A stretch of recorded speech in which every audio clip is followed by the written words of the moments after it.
স্ত্রী কখনো প্রিয় নারী হতে পারে না, কারণ স্ত্রীর প্রিয় নারী হওয়ার যোগ্যতাটাই নেই।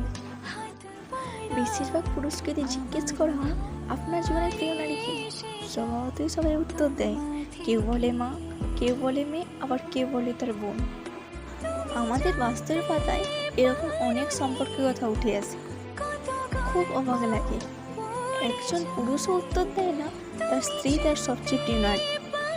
আসলে বাংলাদের একটা প্রবলেম, সবার সামনে বউকে ভালোবাসি বললে লোকেরা বউ পাগল বলবে, মান সম্মান চলে যাবে এবং বউয়ের কাছে ছোট হয়ে যাবে, অথবা অন্যান্য পুরুষের সামনে হেডাম কমে যাবে। এমন একজন মানুষও কি নেই যার হাসপাতালের বেডের পাশে নির্ঘুম রাত কাটিয়েছে তার স্ত্রী, অথবা একসাথে জীবনে যুদ্ধ করবে বলে বাবার বাড়ির আভিজাত্যটাকে দূরে রেখে স্বল্প বেতন পাওয়া ছেলেটির হাত ধরে বাবার বাড়ি থেকে চলে আসি, এবং মাসিকের ব্যথায় যে মেয়েটি বিছানা ছেড়ে উঠতে পারত না সে আজ পুরো সংসারে কাজ করে। শ্বশুর বাড়িতে ঝাল তরকারি ভাত না খেতে পেরেও ফোনের বাবার বাড়িতে ঠিক জানিয়েছে অনেক ভালো আছি।